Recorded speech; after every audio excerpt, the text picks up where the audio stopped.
ላሊትን ይሸጣዋለሁ ምገዛ ሰው እንድታገናኙኝ በእግዚአብሔር ስም እጠይቃቸዋለሁ። ወሊቱ ጋፈካኒ ቀበለከነ ረድፈኒ ጆሌለም መንታር ገተኒሩ ቅድስት አርሴማን ትወዷታላችሁ? በቃ እሷን ሲናገሩብኝ እኮ በቃ ሞቴን ሁሉ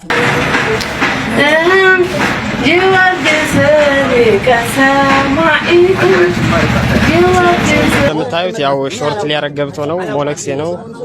ከቤት ብር የለኝም፣ ልጆች የሉኝም፣ ልጅም የለኝም። ትዳራት መሰርትም መና ትሆናለህ። አዲስ አበባ እያደገች ነው። በክርስቶስ ፍጹም የሰላምታ ቃል በያላችሁበት ሰላምታ ይድረሳችሁ። ዛሬ በሰሞናዊ ጉዳይ መጥቻለሁ። በዚህ በነገረ መነኮሳት ዙሪያ ማለት ነው። ወደ ዋናው የነገረ መነኮሳት ጉዳይ ከመግባቴ በፊት እስኪ በከተማ የሚኖሩ መነኮሳት የሚሰቃዩትን ስቃይ ላሳያችሁ። ተመልከቱልኝ። በስመ አብ ወወልድ ወመንፈስ ቅዱስ አሐዱ አምላክ አሜን። ቅድስት አርሴማን ትወዷታላችሁ? በቃ እሷን ሲናገሩብኝ እኮ በቃ ሞቴን ሁሉ ነው የምመኘው፣ ሞቴን ሁሉ ነው የምመኘው። ግን እንደኔ ውላላችኋለች? እንደኔ ካልዋለችላችሁ እንደው ካላወቃችኋት ያን ያክል ሊመስላችሁ አይችልም።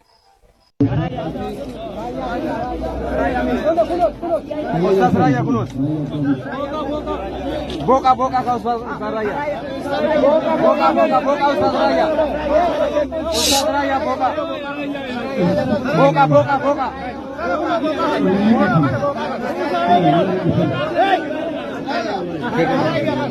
አረ ሲንጨልሳ ማለት ነው።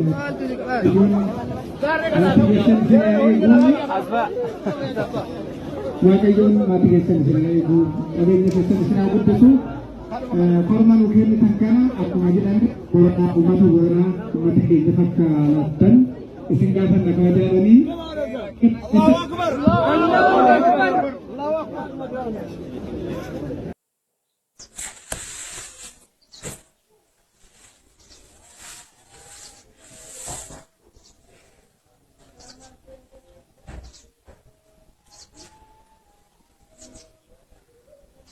ውድ እግዚአብሔር ቤተሰቦች፣ ውድ ድንግል ማርያም ያስራት በኩራት ልጆች እንደምን ናችሁ? እግዚአብሔር ይመስገን ደህና ነኝ።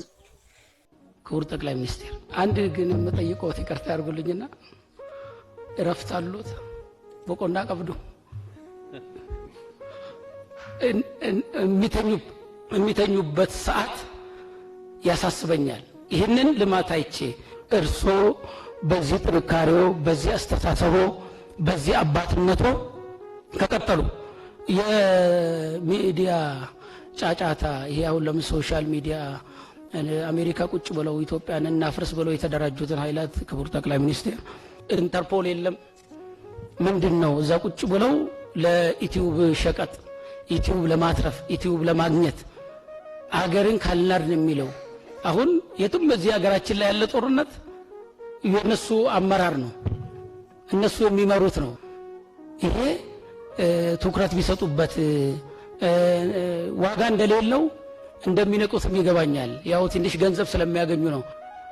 የእርሶ መሰደብ፣ የእርሶ መነካት ኢትዮጵያውያንን ማንኛውንም ያናድዳል። ለምን ስራ ላይ ኖት ቁጭ አላሉ ክቡር ጠቅላይ ሚኒስትር? ስለዚህ ባለፈው የተናገሩት ጳጳስ አሜሪካ ሄደው ኦርቶዶክስን አይወክልም ቤተክርስቲያኑንም አይወክልም፣ ግን ፖለቲከኞች ስለጫኗቸው ነው። ይቅርታ ልናደርግላቸው ይገባል።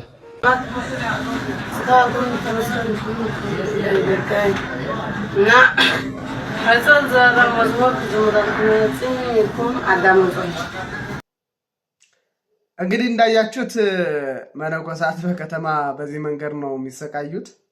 አንተ ምን አገባህ ምናምን አይነት መልእክት እንዳይኖር አንድ ላስገነዝባችሁ ፈልገው አንድ ጉዳይ አለ። ቤተክርስቲያን ሁላችንንም በጥምቀተ ክርስትና ወልዳናለች። ስለዚህ እኩል ነን በቤተክርስቲያን ምንም ልዩነት የለም።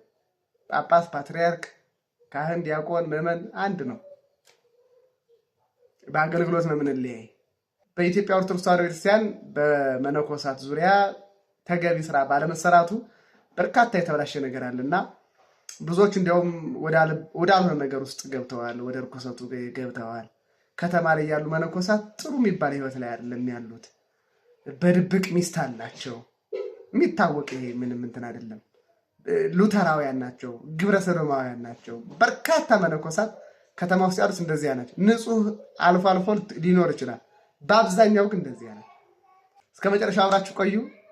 መነኮሳት የት ነው የሚኖሩ፣ እንዴት ነው አኗኗራቸው ምናምን በሚል ዙሪያ በርካታ ሀሳቦች ሲንሸራሸሩ ሰምተናል። መምህራንም የኔታ ኃይለማርያም ዘውዱ በደንብ አድርገው ተናግረዋል። እነሱ ያስተማሩት ትምህርት ላይ ሌላ ለየት ያለ ትምህርት ለማምጣት አይደለም፣ ጠንከር ለማድረግ ያህል ነው።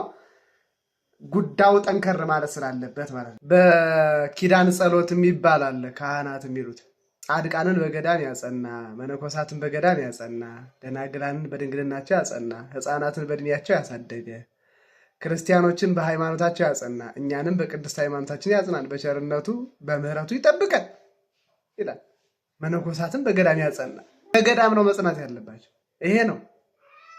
ስለ መነኮሳት እኛ የምንሰራው ህግ የለም፣ እኛ ያስቀመጥነው ስርዓትም የለም። እናንተ ምዕመናን አይመለከታችሁም። መምህራንም ሳይቀራረ ብለዋል። መነኮሳቱ እያሉ ነው፣ እንደምታዩት እያሉ ነው። እንዴ እኛ እኮ ህግ ሰሪ አይደለንም። የቤተክርስቲያን ትምህርት አንድ ጊዜ ተሰርቶ የተቀመጠ ነው።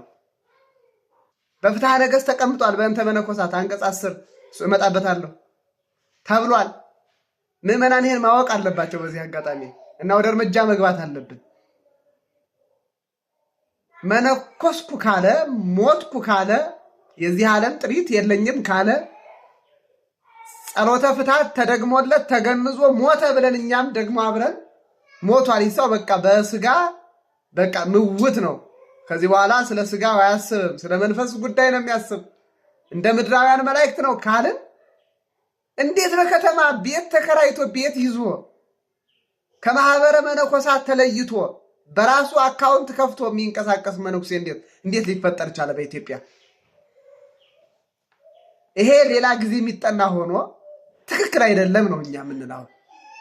መነኮሳት ከገዳም እየኮበለሉ የመጡበትን ይህንን ታሪካዊ ክስተት አጥኚዎች አጥንተው ወደ መፍትሄው ምንመጣ ሆኖ ነገር ግን ትክክል አይደለም።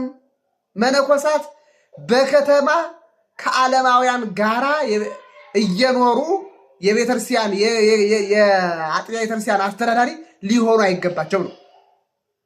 ከምን አንጻር? አባቶቻችን በፍትሐ ነገሥት ካስቀመጡ ትምህርት አንጻር ነው። በተባይቶ የሚኖሩ ናቸው። ፍትሐ ነገሥቱ ምን ይላል?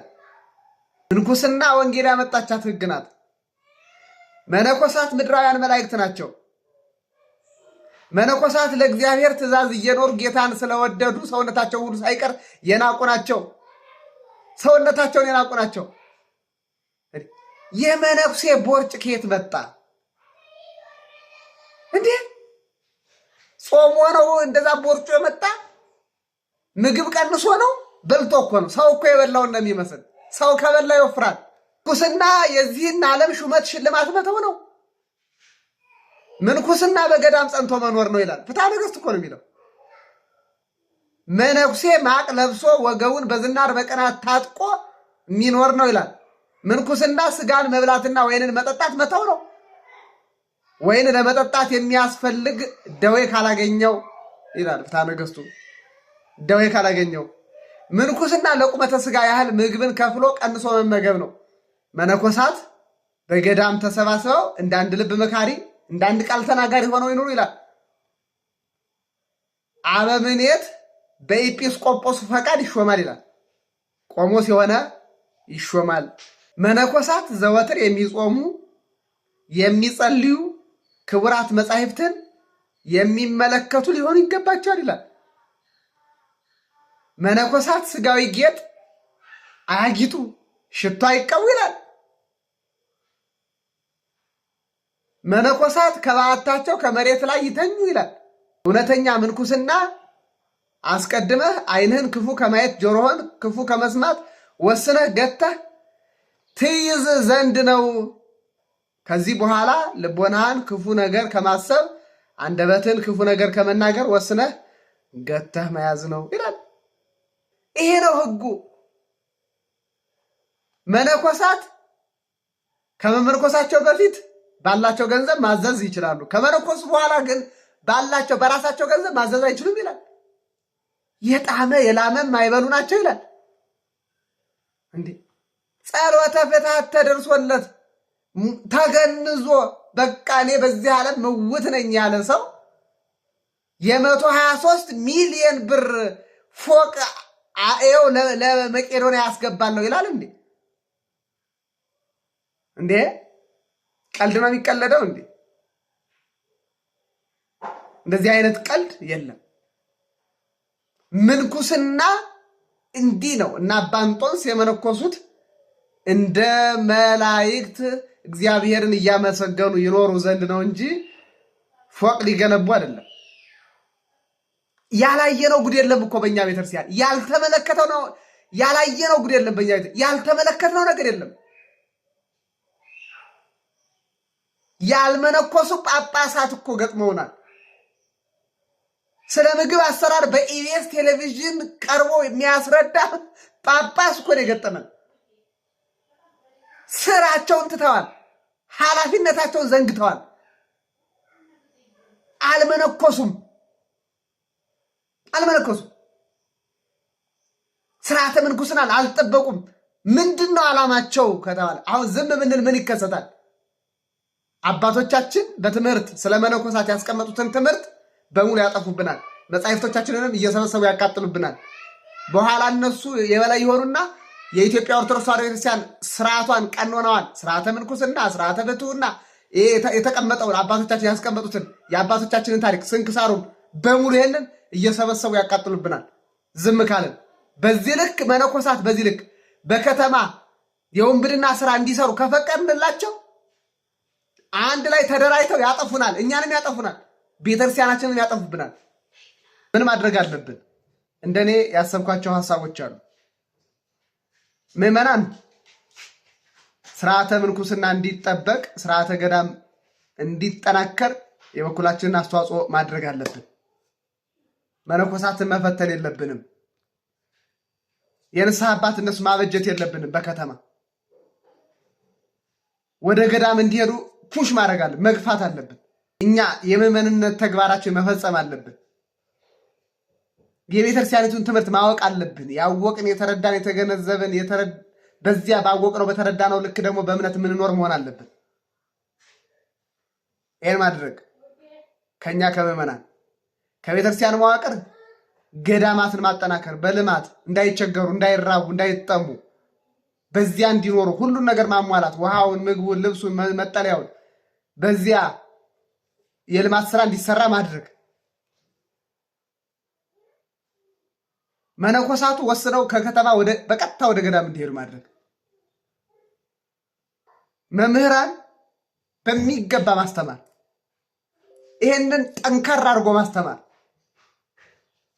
በደንብ አድርጎ መግለጥ፣ የምንኩስና ህይወት ምን መምሰል እንዳለበት እንዴት እንደነበረ ይሄንን ለምዕመናን በደንብ አድርጎ ወደ ብረት ላይ መናገር። እግዚአብሔርን አመስግኑ ማሰባል መቆም አለበት። ሰባኪያን እግዚአብሔር የተመሰገነ ነው፣ ይታወቃል፣ ምስጉን ነው፣ እናመሰግነዋለን። በማህሌቱ ይመሰገናል፣ በቅዳሴው ይመሰገናል። 24 ሰዓት የተመሰገነ ነው። በዓለመ መላእክት ይመሰገናል፣ በደቂቀ አዳም በምድር ይመሰገናል። ምስጉን ነው። ማይኩን የጨበጣችሁ መምህራን እውቀት ከጎደላችሁ መጀመሪያ እናንተም ተማሩ፣ እወቁ። የቤተክርስቲያን ዓላማዋ ምንድን ነው? ከዚህ አንጻር ይሄን ማድረግ ነው። አዲስ ስርዓት አላመጣንም፣ አዲስ ትምህርት አላመጣንም። የቤተክርስቲያን ትምህርት ነው፣ ቁጭ ያለ ትምህርት ነው። በዚያ መኖር አለብን። ከዚያ ያፈነገጡትን ደግሞ እንግዲህ ምዕመኑ አውቆ እኔ እርምጃ መውሰድ አለበት ባይ ነኝ። ይሄው ነው። በሌላ ቪዲዮ እስከምንገናኝ ሰላም።